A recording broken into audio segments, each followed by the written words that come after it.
Hey guys, and welcome to your Smackdown review starring me, As Geek. And before I start this video, please feel free to subscribe up above, like this video, and also share your thoughts down below in that comment section. Much appreciated seeing what you thought of this week's Smackdown. Much appreciated. Now, before I end this Smackdown review, I've been having a couple of people asking me, basically, where is my Raw review? And I'm going to tell you now, guys. This basically, what's happening is I've now started sixth form, and I'm having a lot of work put on me, and I'm having a lack of free time at the moment. The amount of work I'm getting is a lot, really a lot, and I just haven't got much free time as I used to.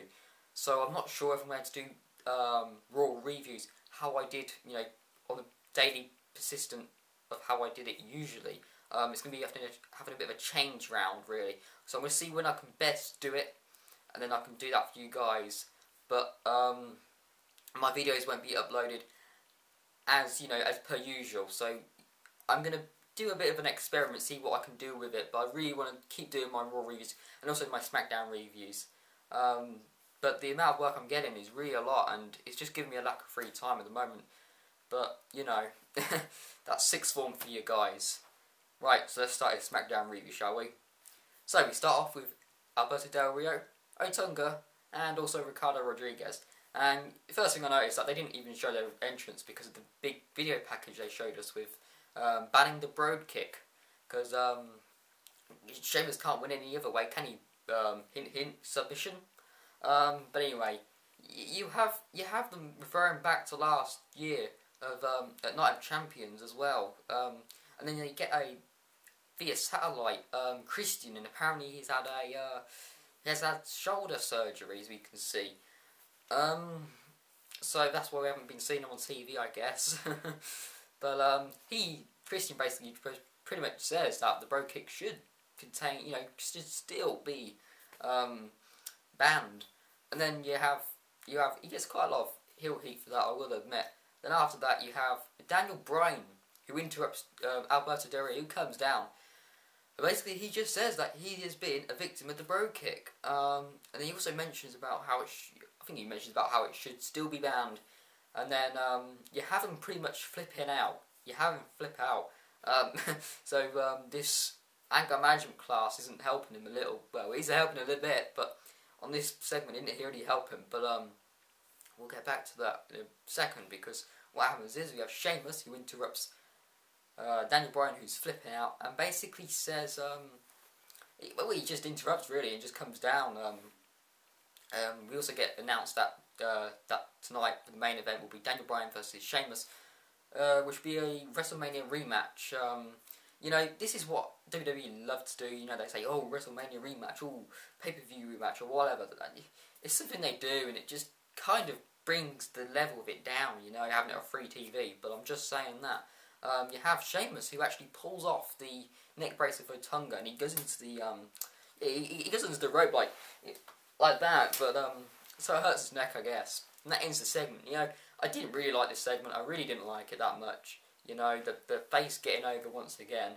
But yeah, after that we have our first match of the night, which features Sin Cara and The Miz. This match, it wasn't great really. You have botches from Sin Cara, and the result just fell flat in my opinion. You have Sin Cara who wins.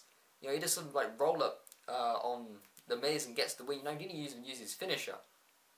He gets some roll up pin or something like that, yeah. But I didn't really like the result. I should have, you need to make The Miz look strong going into Night of Champions, because he's the Intercontinental Champion. But then after that we have a backstage segment with Matt Striker, with The Miz saying that there's going to be an unknown opponent for Night of Champions. That doesn't happen for too long though, does it? Because what happens is we have Cody Rhodes, who comes in, and basically he basically wants his title back. You have Miz asking him why did he attack him. Then after that you've got the Mysterio, who comes in, who says he wants the title as well. And then you've got Sin Cara, who comes in as well, and then basically just points to the championship belt, wants the title basically. And then after that you have Teddy Long, who comes down and announces that at Night of Champions that'll be a fatal four-way, which features The Miz defending his Intercontinental Championship, against Cody Rhodes, Sin Cara, and Rey Mysterio. And I'm just thinking, why didn't Booker T just come down, just say it, instead of Teddy Long? Because Booker T's the general manager. He should be a bit more of the, the main person we look at the SmackDown brand. I don't really like how Teddy Long is just saying all this. Well, he's like the second general manager in a way. All the focus is being on Teddy Long, being the person making the decisions on that. It should be Booker T making that decision. Telling them and informing them. Just in my opinion, making himself a little bit more stronger in that brand. Making himself as the general manager, as the main guy for the brand. He's the one who's in control. But I'm just saying that. I just thought Booker T should have said it. So after that, we have another backstage segment, and this features Kane, Dr. Shelby, and also Daniel Bryan. You have Dr. Shelby who just gives them these stress balls, and then he's just saying like, just squeeze them, and you got them two squeezing them, and you got quite a funny segment here, funny part here. Sorry, you give Kane, who gets my ball's bigger than yours. You got crowd laughing, made me laugh a little, made me chuckle. I will admit. It was kind of nice. Again referring to the anger management classes and that. So it was nice. It was nice. Which sets us up for Kane versus Kofi Kingston. This match, all it really was to do is to hype up the match at Night of Champions, which will be Kane and Daniel Bryan versus Kofi Kingston and R-Truth, the tag team champions. That's pretty much what this match was going to be doing. You also do have to focus on the anger management class as well, because you have I said as well twice then, sorry guys, but you have Dr. Shelby comes out. He's just standing on the ramp, and you got Shane choking Kofi Kingston. You got these camera shots going back and forth to Dr. Shelby and Kane and Kofi Kingston, and then you've got Kane who pretty just hugs Kofi Kingston, and you got Dr. Shelby clapping. I don't really like Kane, hugging everyone. He should be chokeslamming them all instead, because he is the big red monster. But yeah. So after that we have another interview with Max Jericho. He interviews Randy Orton. I won't really say much about this because it was really bland and boring. So after that we have Randy Orton versus Tensai. You have all the Albert chants at Tensai. This match really didn't do much in my opinion. It didn't hype up anything really. If anything, was the ending result, and it didn't really hype up that much in my opinion, because what you have is Randy Orton obviously wins because he does his RKO out of nowhere on Lord Tensai. Wait there. It is quite funny to see that Tensai, they brought him in quite strong. He beat John Cena clean, and then look at him now. Look at him now, and you just maybe they could have done something with the guy. Have Tensai, feuding with Sheamus. It'd been a bit more legit than Alberto Del Rio, who keeps losing consistently. I just thought Tensai would be a bit better for that, But yeah, Randy Orton winning. Then after that, Vicky Guerrero comes out and says that Dolph Ziggler is not here today. Basically, at Night of Champions, he's going to beat you. And you have Dolph Ziggler, who pretty much tries to get the upper hand and ambush Randy Orton, but Randy Orton, because he is the Viper himself, he just looks at him, and then you have Dolph Ziggler just fleeing away. I'm hoping at Night of Champions Dolph Ziggler wins. I really do. If Randy Orton was to win at Night of Champions, it really would do much. But yeah, so that pretty much ends the match. Randy Orton going a bit more, looking more strong towards Dolph Ziggler, and the feud's it didn't really hype up that much for Night of Champions. It could have done a bit more impact in it. I really do thought that it could have had a bit more impact in this segment.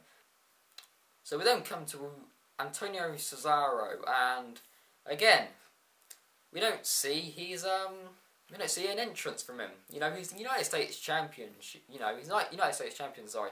And they're not showing his entrance. They need to make him a little bit more significant, and providing that entrance for him and showing it on TV. It applies. It works, makes him a little bit more significant. But anyway, you have Antonio saying well, I don't know what he was trying to say, but saying his 5 things in different languages, his stupid gimmick, which I really don't like. He should have his FCW gimmick where he's anti-American, you know, bring back the European Championship. But you have Tyson Kidd who comes down with the mic and says that, you know, he's going to, Antonio's going to lose or whatever. And then you have Antonio who beats him up and then throws him out the ring. Then after that you have Brodus Clay coming down, and then you have Tyson Kidd. Well, yeah, it looks like Antonio's about to flee, and then you have Tyson Kidd, kick him in the mouth, and then Brodus Clay just does his jump on, you know, he just jumps on Antonio Cesaro. So in a way, this is hyping up the Battle Royal, you know, the contenders in that match. You know, it may be a Tyson Kidd versus Antonio Cesaro, or maybe even a Brodus Clay versus Antonio Cesaro at Night of Champions, you know. Would be a little interesting, just in my opinion, because we haven't seen Brodus Clay in a feud yet. And this could be a good feud for Brodus Clay and both for Antonio Cesaro. So after that, we come to Wade Barrett. And this really, really, really sucked in my opinion, because, you know, I saw Wade Barrett and I was really, really looking forward to whatever he was going to do. He comes down with the mic and just says about he's open for business, you know. Next week, someone's going to be beaten or whatever. Barrett Barrage. This only happened for about 20 seconds on the mic. I'm just thinking, you know, and I'm going to refer to something as well, because you have a 15-minute Raw rebound, which we've already seen, and then you put Wade Barrett on the mic for about 20 seconds. I just don't get it. I really don't get it. Why don't you have Wade Barrett in a match making a name for himself instead of showing segments we've already seen before? You know, the Raw rebounds, I normally just go out somewhere, you know, go and make a drink or get some food, or just go on my phone or maybe even my computer, because I just don't like these Raw rebounds in my opinion. You know, you have Wade Barrett for 20 seconds on the mic, approximately 20 seconds, or maybe even 30, with an unmeaningful segment, when you could have had him in a match, make a name for himself, make him significant, make it a bit more impactful for himself and the company, you know, hyping something up for the guy, instead of showing these Raw rebounds, which we've already seen. And the Raw rebound lasted for 15 minutes, which was the whole main event for the Raw. You know, I just don't get it. If I want to see Raw, I will watch Raw. Okay? While I do. And, it just don't get it. I really do not get it. It just annoys me, really frustrates me this, because you got Wade Barrett. You got Wade Barrett, who's going to be the future for your company, and then you show these Raw rebounds, which last for God knows how long, and then you show this superstar, which is going to be which is good business, by the way. And this will be good business if you show the guy who's probably might be your top heel for your company, and put him in a feud or something, or put him in a match, just anything for him to be on TV for approximately maybe 10 minutes, okay? Not 30 seconds or 20 seconds on the mic. That is just pants. It is really pants, in my opinion. It just annoys me, really frustrates me, that does. So after that, and I also want to mention as well, you don't have Wade Barrett on Raw last week as well. You know, you need to build this guy up. You need to put him on the show, which is, you know, which draws the most viewers, which is Raw, by the way. You know, maybe show him a Night of Champions. That would be a good, that'd be good for business, Vince. I'm just saying. So after that, you have Caitlyn versus Beth Phoenix. So you have Caitlyn who wins. Beth Phoenix, who used to be the Divas champion, she had one of the most, she was the champion for the most days, or she was the longest reigning Divas champion. And you got Caitlyn who beats her. You know, all this is really doing is hyping up the match for Caitlyn and Layla, which nobody really cares about. Nobody really cares about. And it's sad to say that. It is really sad to say that, because I like the Divas. I really do. I get behind them. But the way they treat them is awful. Absolutely horrendous. You know. Oh my god. This is what annoys me with WWE. They treat a lot of superstars and talents, rather, crap. Okay? It it's really sad to say that no one cares about the Divas, you know, the Divas Match of Night Champions. I'm looking forward to it, in my opinion. But that's me, because I'm behind the Divas, but I know a lot of people, you know, they don't care about them. It's just frustrating, it's really frustrating. So after that, you have Sheamus versus Daniel Bryan, which is a WrestleMania rematch. You got Sheamus who wins clean, and you got you got Daniel Bryan who taps out. Yes, you have Daniel Bryan who taps out. And after, by the way, you don't have Del Rio do anything, or Rotunda, or Ricardo, or anything. Just them three guys. You don't have them doing anything. Okay, all they're doing is backstage watching the match on TV. Why don't you have them at ringside maybe attack Sheamus? Daniel Bryan could join in. You know, you have Kane involved, or I don't know, something like that. A bit more impact. You know, this is what WWE is lacking on SmackDown. It's not interesting. It really is not interesting. Okay? You just have Sheamus win clean and that ends the show. It does nothing for Night of Champions. All it does is make Sheamus look even more stronger and more legit. Why am I saying legit for? Because he's been beating Del Rio consistently, and taking the Brogue Kick away doesn't really make me believe that Del Rio can beat him, because he's still got this submission. I think it's called the Cover Leave. I don't even know. I'm losing it right now. But it's just it's bizarre. It's really bizarre, and it really baffles me. Really does baffle me. Oh my god! It's just this SmackDown, in my opinion, really did not deliver. Okay, didn't do anything really. All it did was announce some matches, which was the which is a Fatal 4-Way, which is kind of good in my opinion. But apart from that, and the Daniel Bryan and Kane segment was pretty good as well. But apart from that, that was it. That was it. That was it from SmackDown. It just sucked. I did not like it this week. Really, really boring. You had this Raw rebound, which I'm not going to go into much more detail about that, because I already have. But yeah, it just didn't deliver for me. That is your SmackDown review. I also want to mention, last week on Raw, I was praying for Jerry the King Lawler,